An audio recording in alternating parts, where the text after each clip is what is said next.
Hello students, good morning. Welcome to back in organic chemistry class. Okay, तो कल हमने कुछ एक चीज़ें पढ़ी थी और आज उसके नेक्स्ट हम अपना स्टार्ट करेंगे। ठीक है, तो कल एक कुछ हमने पढ़ा था basic introduction of metal ligand bonding in transition metal complexes. ठीक है, नेक्स्ट टॉपिक है हमारा पोस्टुलेट्स ऑफ वीबीटी। ओके, तो पहला जो पोस्टुलेट होगा वो मैं आपको स्टार्ट किया भी था मैंने, लेकिन वीडियो पॉज हो गई थी किसी वजह से, तो इस वजह से थोड़ी दिक्कत हो गई थी। ठीक है, तो फर्स्ट पोस्टुलेट ऑफ वीबीटी की अगर हम ट्रांजिशन मेटल कॉम्प्लेक्सेस की बात करूँ, ठीक है, तो ट्रांजिशन मेटल कॉम्प्लेक्सेस के अंदर क्या होता है कि ट्रांजिशन मेटल कॉम्प्लेक्सेस के अंदर 3 ऑर्बिटल्स यूज करते हैं बॉन्डिंग के लिए। कौन कौन से? एक तो आपका 3D में 5 ऑर्बिटल्स होते हैं, 4s में और 4p में।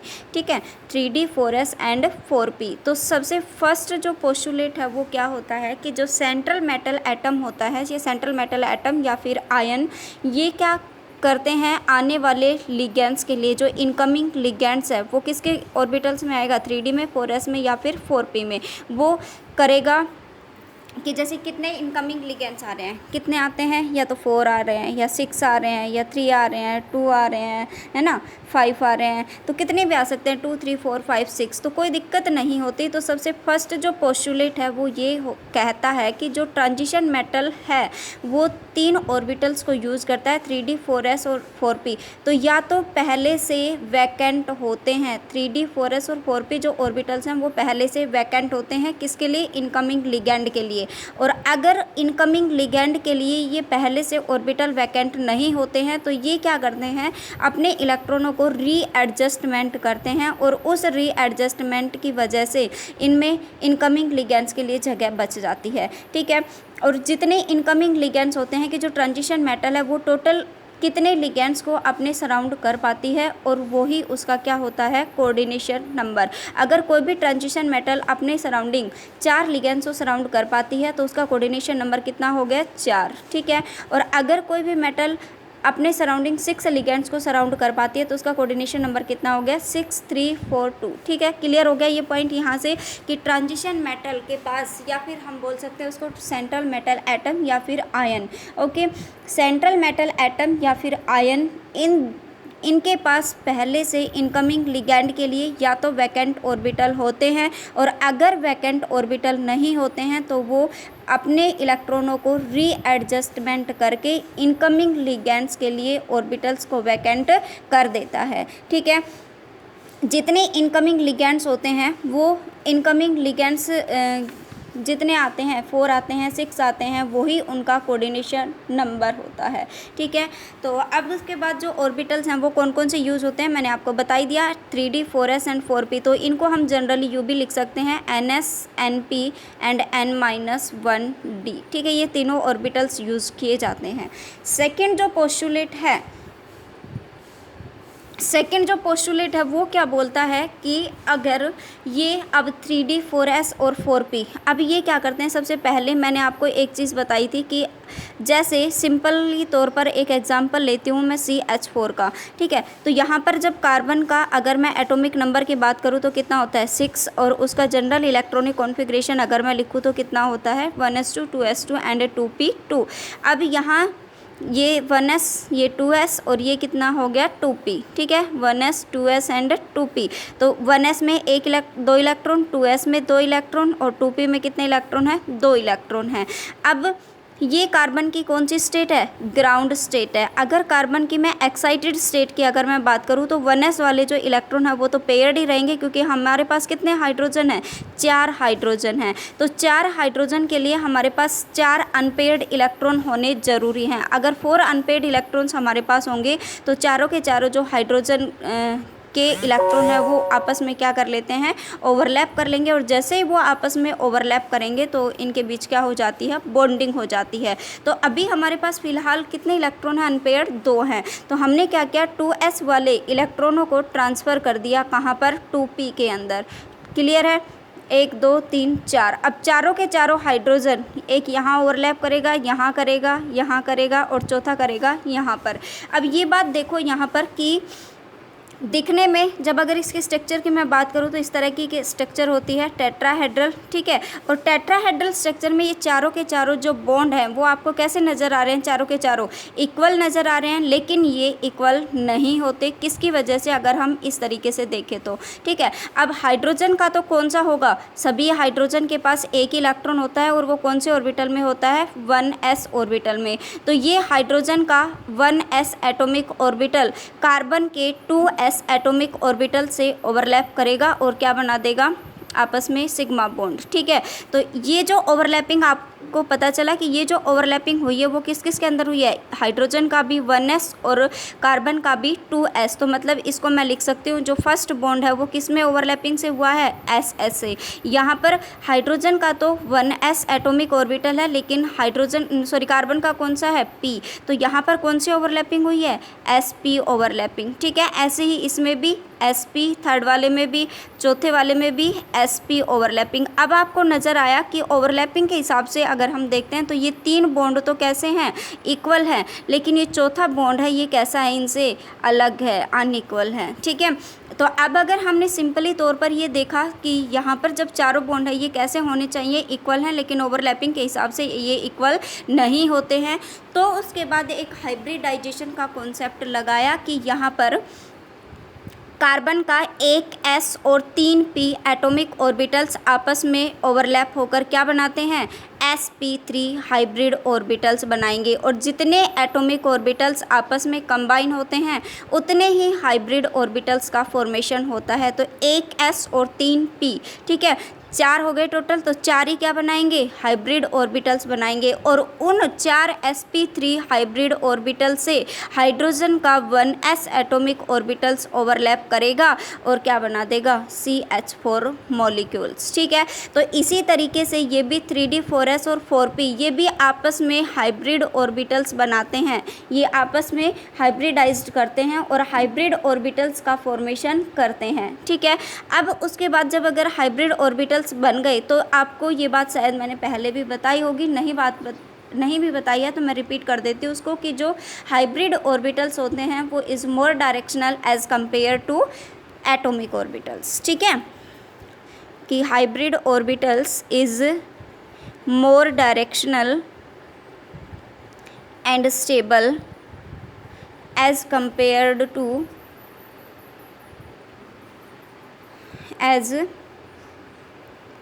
Compare to atomic orbitals. Clear है ये पॉइंट। तो अब यहाँ से अगर आप देखोगे तो जैसे कोऑर्डिनेशन नंबर किसी का 6 है, ठीक है, तो उनका जो हाइब्रिडाइजेशन होगा वो क्या होगा, D2sp3 या sp3d2, और उसकी जो ज्योमेट्री होगी वो कैसी होगी, ऑक्टाहेड्रल होगी। अगर किसी का कोऑर्डिनेशन नंबर 5 है तो उसका हाइब्रिडाइजेशन क्या होगा, sp3d या फिर dsp3, और उसका जो ज्योमेट्री होगा वो कैसा होगा, ट्राइगोनल बाईपिरामिडल। अगर किसी का कोऑर्डिनेशन नंबर 4 है तो उसका हाइब्रिडाइजेशन क्या होगा, dsp2 या फिर sp3। अगर sp3 है तो उसकी जो ज्योमेट्री होगी वो कैसी होगी, टेट्राहेड्रल होगी, और अगर dsp2 है तो उसकी ज्योमेट्री कैसी होगी, स्क्वायर प्लेनर, ठीक है।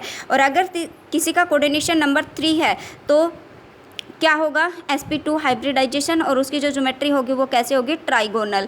और अगर किसी का कोऑर्डिनेशन नंबर 2 है तो उसका हाइब्रिडाइजेशन क्या होगा, sp, और उसकी जो ज्योमेट्री होगी वो कैसी होगी, लीनियर ज्योमेट्री होती है। क्लियर है ये पॉइंट यहाँ से। अब जो थर्ड पोस्टुलेट है वो ये कहता है कि हमारे पास एक तो मेटल है और एक क्या है, लिगेंड है, इन दोनों के बीच ही आपस में बॉन्डिंग होती है। तो लिगेंड चाहे आपका पॉजिटिव हो, लिगेंड चाहे आपका नेगेटिव हो, लिगेंड चाहे आपका न्यूट्रल हो, उसके पास एक लोन पेयर ऑफ इलेक्ट्रॉन ज़रूर होता है, ठीक है। और वो lone pair of electron donate करता है किसको, डोनेट टू मेटल, वो मेटल को डोनेट कर देता है, ठीक है। जैसे ही वो मेटल को डोनेट करेगा तो इनके बीच एक बॉन्ड बनता है, ठीक है। जैसे मैं सिंपल तरीके से आपको बताती हूँ कि ये मेटल है और इसके पास ये 3d ऑर्बिटल्स हैं, d ऑर्बिटल्स डबल शेप के होते हैं एज यू नो, ठीक है। और उसके पास हमने लिया कार्बोनिल्स की स्ट्रक्चर। तो कार्बन के पास कार्बन का एटॉमिक नंबर मैंने आपको बताया था कि 1s2 2s2 2p। इसके बाद के आगे अगर हम चलते हैं तो 3s 3p और 3d, इनके पास जो 3d ऑर्बिटल्स होते हैं वो कैसे पड़े रहते हैं, वैकेंट पड़े रहते हैं। किसके पास, कार्बन के पास।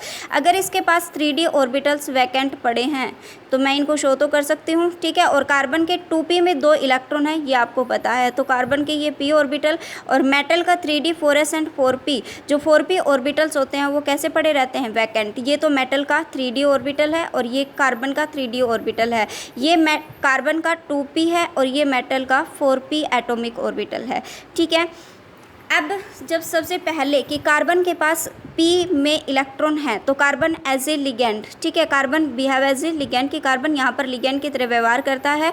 और जो कार्बन के पास 2p में जितने भी इलेक्ट्रॉन प्रेजेंट हैं वो उन इलेक्ट्रॉनों को क्या कर देता है, मेटल को डोनेट कर देता है। और जैसे ही इसने मेटल को डोनेट किया तो मेटल के डोनेशन से जो बॉन्ड बनता है वो कौन सा बॉन्ड बनता है, सिग्मा बॉन्ड, ठीक है। अब जो सिग्मा बॉन्ड बनता है वो बहुत ही स्टेबल होता है as compared to pi bond, क्योंकि ये एक्सियल ओवरलैपिंग से बनता है। कि अगर ये पॉइंट आपने पढ़ा भी होगा कि जितने ज़्यादा ओवरलैपिंग अच्छे से होती है बॉन्ड उतना ही स्ट्रॉन्ग बनता है। तो जब एक्सियल ओवरलैपिंग होती है तो उनके अंदर बहुत अच्छे से ओवरलैप कर पाते हैं एटॉमिक ऑर्बिटल्स, इसकी वजह से जो सिग्मा बॉन्ड है वो बहुत ही स्ट्रॉन्ग बनता है, ठीक है।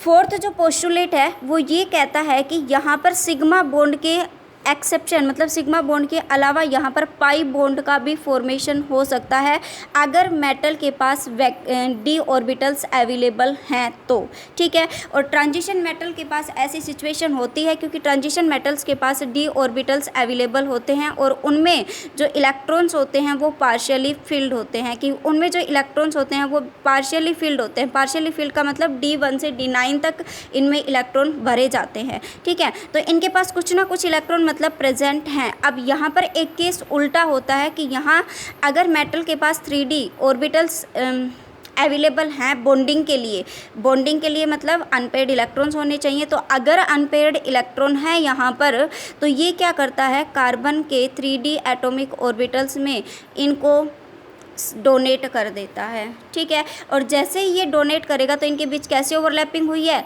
Side wise overlapping. और साइड वाइज ओवरलैपिंग से आपको पता है कौन सा बॉन्ड बनता है, पाई बॉन्ड। तो फोर्थ पोस्टुलेट है वो ये कहता है कि यहाँ थर्ड में तो कि लिगेंड मेटल को डोनेट करता है कि लिगेंड के पास चाहे पॉजिटिव हो लिगेंड, चाहे नेगेटिव हो, चाहे न्यूट्रल हो, उसके पास एक lone pair of electron present होता है। और अगर उसके पास एक lone pair of electron present है तो वो क्या करेगा, मेटल को डोनेट करेगा और एक बॉन्ड का फॉर्मेशन होता है। और वो कौन सा बॉन्ड होता है, सिग्मा बॉन्ड। और सिज्विक ने इसी सिग्मा बॉन्ड को क्या बोला था कि यही क्या है, कोऑर्डिनेट बॉन्ड है। लेकिन फोर्थ जो पोस्टुलेट है वो ये कहता है कि मेटल के पास अगर मेटल के पास अगर partially field D orbitals available हैं बॉन्डिंग के लिए तो वहाँ पर पाई बॉन्ड का भी फॉर्मेशन हो सकता है, ठीक है। तो यहाँ पर देना किसको चाहिए था, लिगेंड टू मेटल, लेकिन दे कौन रहा है, मेटल टू लिगेंड। तो इसका हम पाई बॉन्ड को क्या भी नाम दे सकते हैं, बैक बॉन्डिंग के नाम से भी हम इसको जान सकते हैं कि ये कैसी बॉन्डिंग होती है, बैक बॉन्डिंग होती है, ठीक है। और एक तो डी में बॉन्ड बना है और किस में बना है, पी में। तो इसका एक दूसरा और नाम हम ले सकते हैं, कौन सा, डी पाई पी पाई बॉन्डिंग, डी पाई पी पाई बॉन्डिंग। क्लियर है। तो ये 4 पोस्टुलेट्स थे वीबीटी के और किसके कोरेस्पोंडिंग की metal ligand bonding in transition metal complexes. Clear है ये पॉइंट, ठीक है। तो अब उसके बाद हम पढ़ेंगे वैलेंस बॉन्ड थ्योरी की लिमिटेशंस की। सबसे एक छोटी सी सबसे पहली लिमिटेशन तो ये है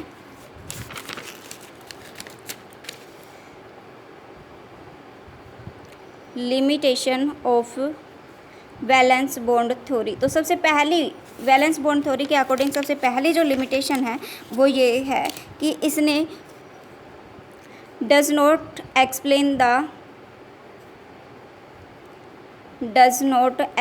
the colour of transition metal complexes की इन्होंने ट्रांजिशन मेटल कॉम्प्लेक्सेस के कलर के बारे में कोई एक्सप्लेनेशन नहीं दिया। ठीक है, सबसे बड़ी कमी है ये इसकी कि इन्होंने कुछ भी बताया लेकिन इसके कलर के बारे में कोई भी चीज़ नहीं बताई। और अगर कलर के बारे में नहीं बताई तो दूसरी क्या हो गया कि इसने इसकी मैग्नेटिक प्रॉपर्टीज़ को भी एक्सप्लेन नहीं किया।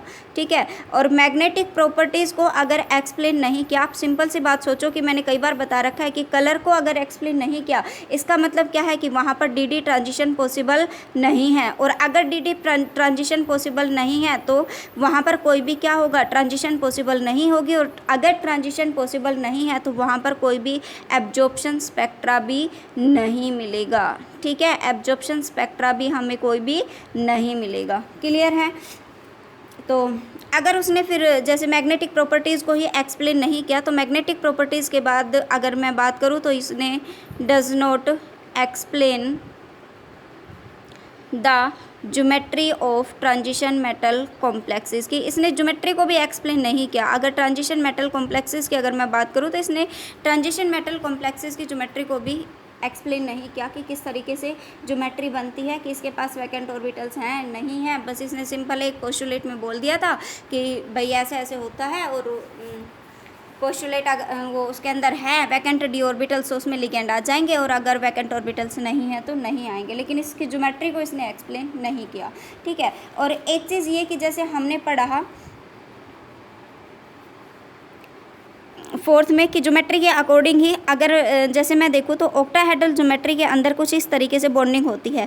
कई बार क्या होता है कि जो डिफॉर्मेशन आ जाती है किसकी वजह से, इन बॉन्ड लेंथ की वजह से, कि अगर हम यहाँ पर अगर मोर इलेक्ट्रोनेगेटिव एटम लगे हुए हैं, जैसे फ्लोरीन है तो fluorine is the most electronegative atom, तो यहाँ पर अगर फ्लोरीन लगा हुआ है तो इसका मतलब ये इसकी इलेक्ट्रोनेगेटिविटी सबसे हाई है। और अगर इलेक्ट्रोनेगेटिविटी सबसे हाई है तो ये इलेक्ट्रॉनों को अपनी तरफ क्या करेगा, अट्रैक्ट करेगा। तो ये जो बॉन्ड लेंथ है ये क्या हो जाती है, थोड़ा ज़्यादा हो जाती है। नीचे की तरफ भी क्या है, फ्लोरीन है, तो ये इधर भी खींचेगा, इधर खींचेगा, तो इसका मतलब यहाँ पर भी इसकी जो बॉन्ड लेंथ है, इस बॉन्ड की बॉन्ड लेंथ भी बहुत ज़्यादा हो जाती है। और अगर बॉन्ड की बॉन्ड लेंथ ज़्यादा हो जाती है इसका मतलब जो हमारी ज्योमेट्री है ऑक्टाहेड्रल वो क्या हो गई, डिस्टोर्ट हो गई। ठीक है, तो इसने इस डिस्टोर्शन को भी एक्सप्लेन नहीं किया, डिस्टोर्शन नॉट एक्सप्लेन। ठीक है, इसने इस ज्योमेट्री के अंदर किस तरीके का डिस्टोर्शन होता है, क्यों होता है, इसने इन चीज़ों को एक्सप्लेन नहीं किया।